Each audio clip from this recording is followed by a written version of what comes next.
for Melody Ranch and Gene Autry. I'm back in the saddle again, out where a friend is a friend, where the longhorn cattle feed on the lowly Jimson weed. I'm back in the saddle again. That's right, folks. It's another visit with all the gang here at Melody Ranch. There's Pat Buttram, the Cass County Boys, the Gene Autry Blue Jeans, Carl Cotner's Melody Ranch Hardway 6, and yours truly, Charlie Lyon. Right now, though, meet the boss man himself, America's favorite cowboy, Gene Autry. I was born in Kansas, I was bred in Kansas, and when I get married, I'll be wed.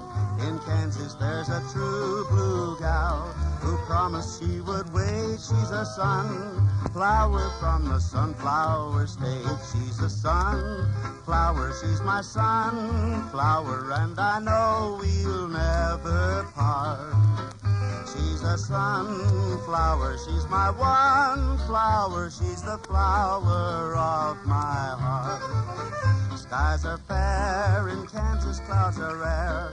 In Kansas never saw a place that I compare with Kansas, so I'm going home to keep a wedding date with a sunflower from the sunflower state. She's a sunflower, she's my sunflower, and I know we'll never part. She's a sunflower, she's a one flower, she's the flower of my heart. Troubles end in Kansas, folks unbend. In Kansas, everyone you meet will be your friend. In Kansas, and they'll all be there to help me celebrate with a sunflower from the sunflower state. She's a sunflower, she's my sunflower, and I know we'll never part. She's a sunflower, she's my one flower, she's the flower of my heart. Well, hello, everybody, and welcome to Melody Ranch. Yes, sir, we're glad to have you here with your friends and family, because home folks are our kind of people. And besides enjoying our festivities, I'm sure that you'll enjoy our favorite treat, too.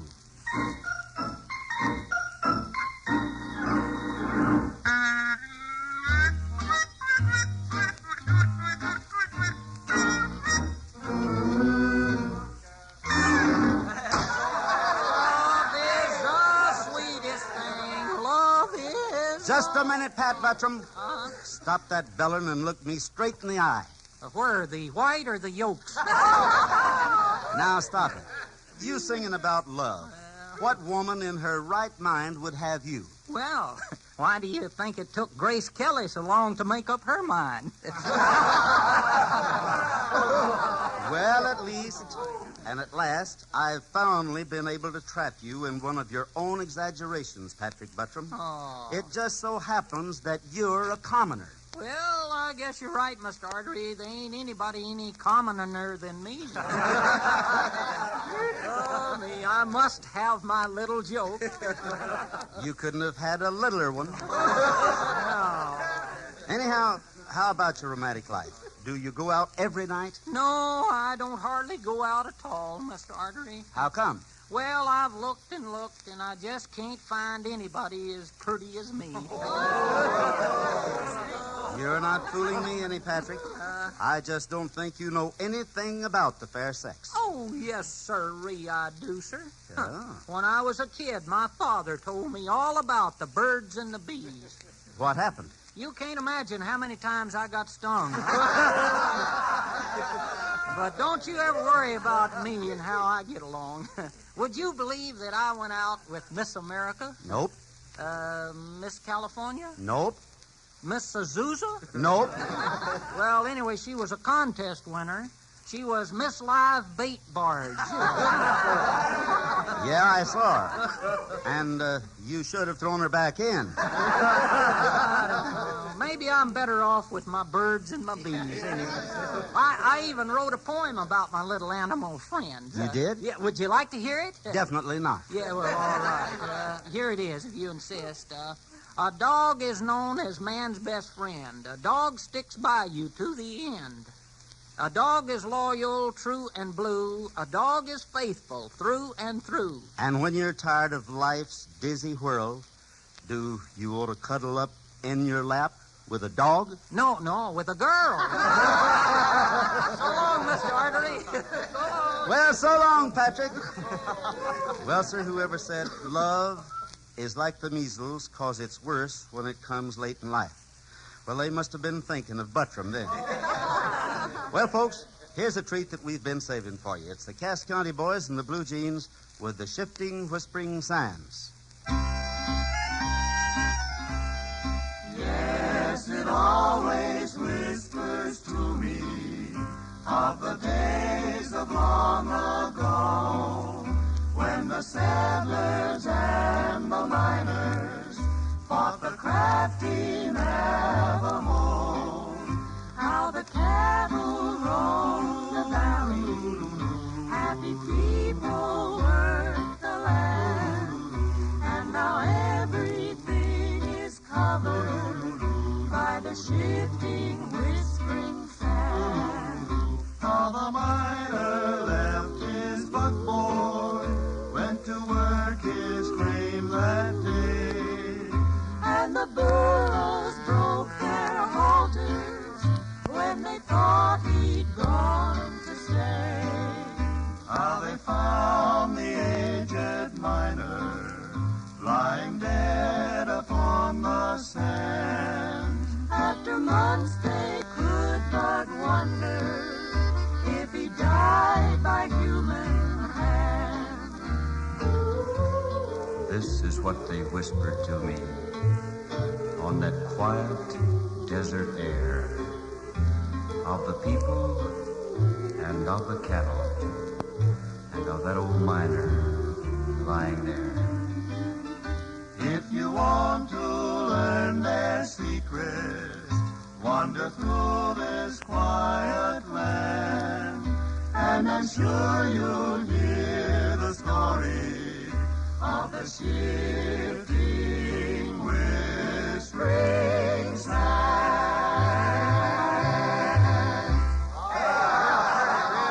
Thank you, Cass County Boys and Blue Jeans. That was mighty fine.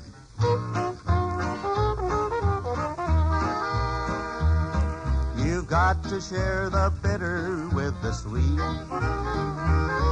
the gray skies as well as the blue.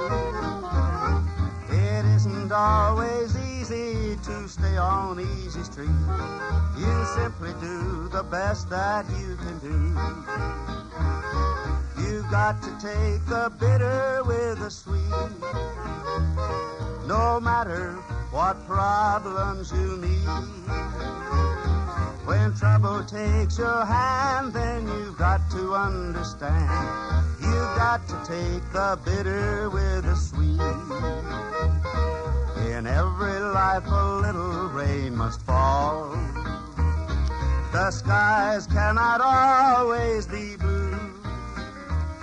So when misfortune greets you, you must accept its call. Just simply grin and bear it, that's all. You've got to take the bitter with the sweet, no matter what problems you meet. When trouble takes your hand, then you've got to understand. You've got to take the bitter with the sweet. You've got to take the bitter with the sweet. You've got to take the bitter with the sweet. Say, Patrick. Yes, sir. Do you still think that it was Johnny who put glue on your saddle the night you went calling on the school teacher? I am absolutely positive, certain, 100%. He was a critter I've seen skulking around the barn, Mr. Artery. Well, it's easy to make a mistake, you know, especially when it comes to identifying people. Don't you remember what happened to Squinty Neal? Squinty Neal.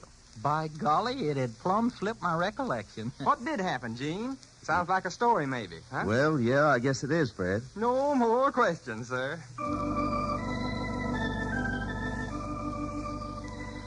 Well, it all happened a good many years back, Fred.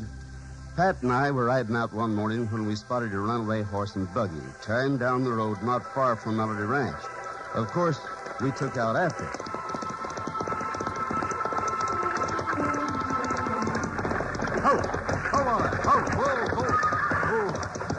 Say, Gene, ain't this the Widow Sloane's rig? It certainly is, Pat. Now, where do you suppose she could be?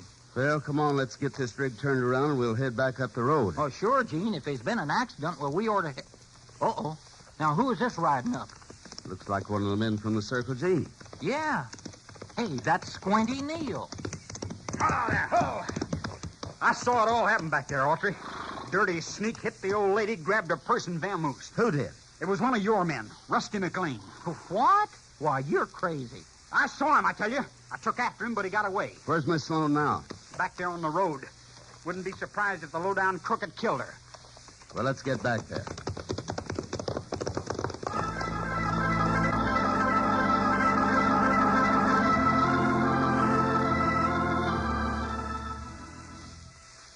Well, we found Mrs. Sloan unconscious by the side of the road.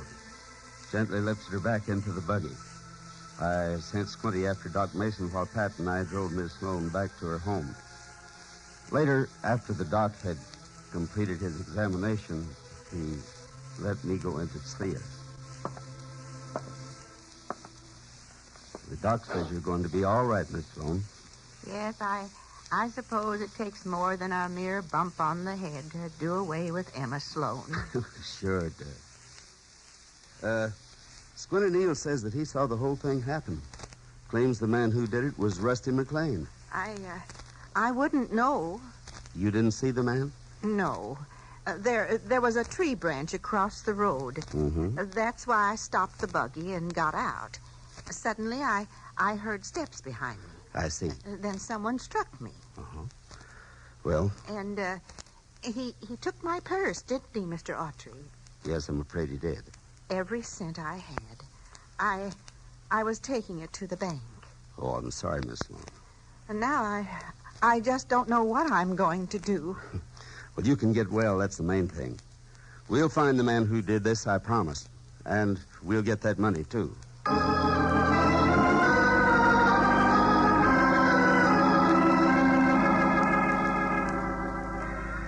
Gene, you know I couldn't do such a rotten thing. Sure, Rusty. But Squinty Neal says that he recognized you. He's mistaken, I tell you. Look, I've been working out here in the south pasture all morning. But you've been alone. Okay, so I have no proof. But if Miss Sloan doesn't know who robbed her, then it's just Squinty's word against mine. I know it is, Rusty. Well, seems like we're going to have company. That's Ed Pruitt of the Circle G, isn't it? Some of his boys?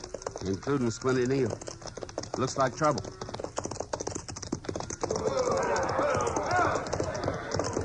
We don't want to tangle with you about this, Gene, but we want Rusty. What for, Ed? We're gonna horsewhip him within an inch of his life. No yellow rat's gonna get by with what he did. Now, just a minute, boys. You stay out of this, Autry. I saw him rob the old lady. You couldn't have, Squinty. I didn't do it. Listen, Gene, nobody could mistake that green shirt of Rusty's.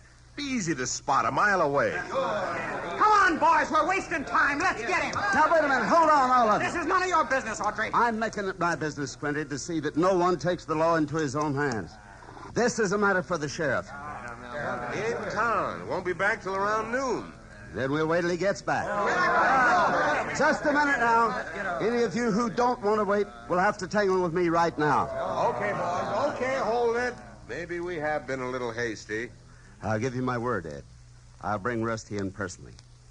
Okay. See that you do. Come on, boys. Let's ride.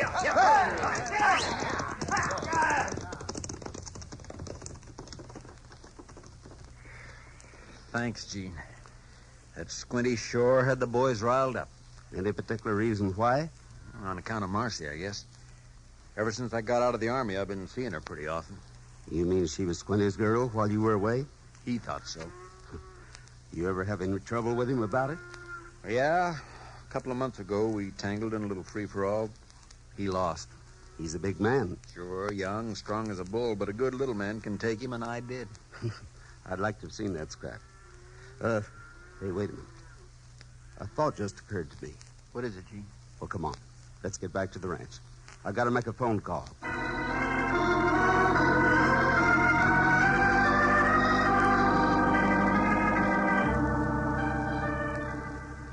What I learned from Doc Mason was not exactly what I had expected, but it would serve my purpose just as well. I put in another call to Ed Pruitt, asked him and the others to meet me at the scene of the robbery. I was ready and waiting by the time they arrived.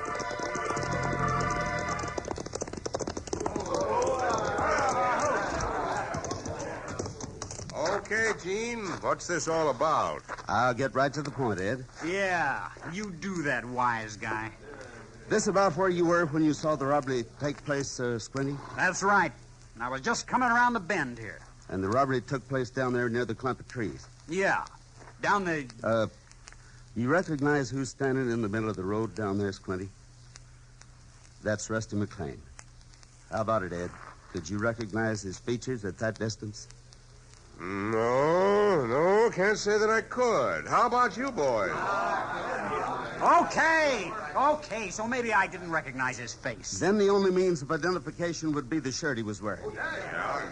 Yeah, that's right.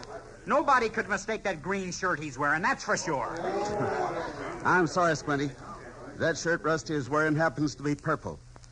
But you wouldn't know that because you're colorblind.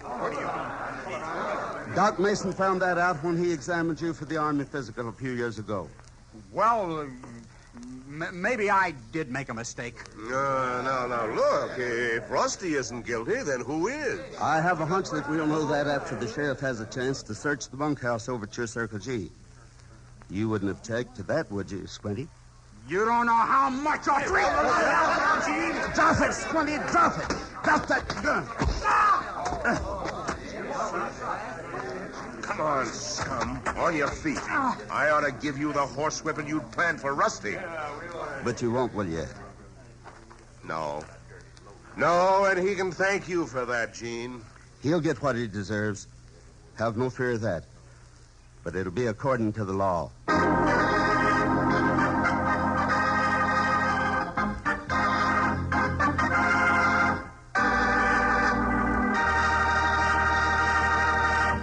Friends and neighbors, a great deal has been written and said and sung about cowboys being lost on the desert without water, and the tricks a mirage can play on a thirsty man. But Bob Nolan said it best of all when he wrote Cool Water. All day I faced a barren waste without the taste of water.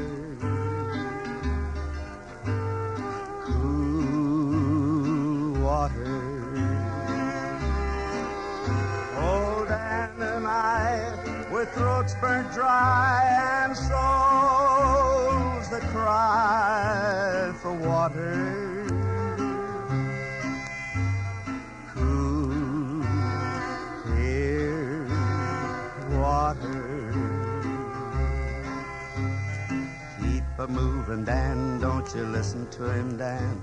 He's a devil, not a man, and he spreads the burning sand with water. Dan, can you see that big green tree where the water's running free and it's waiting there for you and me? Cool, clear water.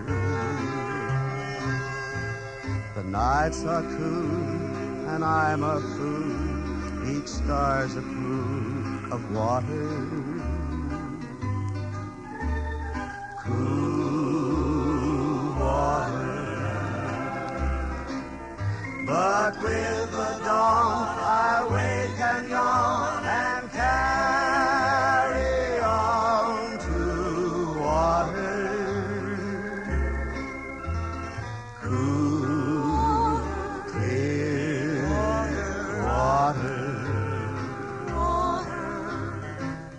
Moving, Dan, don't you listen to him, Dan. He's a devil, not a man, and he spreads the burning sand with water. Dan, can you see that big green green tree where the water's running free, and it's waiting there for you and me. Cool, clear water. Right now, I'd say it's time to hear those hard-working, hand-spanked and kitchen-raised Cass County boys singing Merle Travis' brand-new hit song, 16 Tons. Some people say a man is made out of mud, a poor man's made out of muscle and blood. Muscle and blood and skin and bones, a mind that's weak and a back that is strong. You load 16 tons, what do you get? Another day older and deeper in debt. St. Peter, don't you call me, 'cause I can't go. I owe my soul to the company store. Dig, dig, dig, dig, dig, dig, dig, dig. I was born one morning when the sun didn't shine. I picked up my shovel and I walked to the mine, loaded 16 tons of number 9 coal, and the straw boss said, well, bless my soul, you load 16 tons, what do you get? Another day older and deeper in debt. St. Peter, don't you call me, 'cause I can't go. I owe my soul to the company store. Dig, dig, dig, dig, dig, dig, dig, dig. If you see me coming, better step aside. A lot of men didn't and a lot of men died. One fist of iron and the other of steel. If the right one don't get you, then the left one will. You load 16 tons, what do you get? Another day older and deeper in debt. St. Peter, don't you call me, 'cause I can't go. I owe my soul to the company store.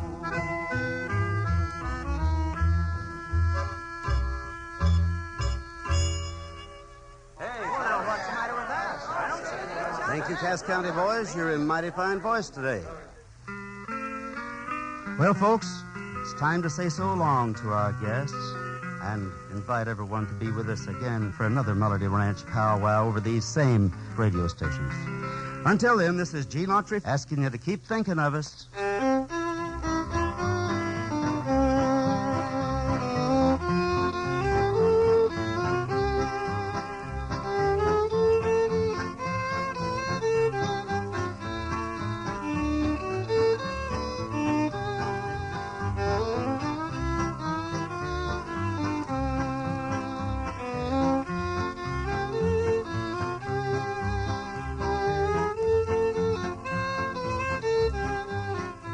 America's favorite cowboy, Gene Autry, will be back this way next week. And he'll bring along Pat Buttram, the Cass County Boys, the Gene Autry Blue Jeans, Carl Cotner's Melody Ranch Hardway 6, and yours truly, Charlie Lyon. For an exciting and entertaining half hour, be sure you're listening next time I say, it's time for Melody Ranch and Gene Autry. This is the United States Armed Forces Radio and Television Service.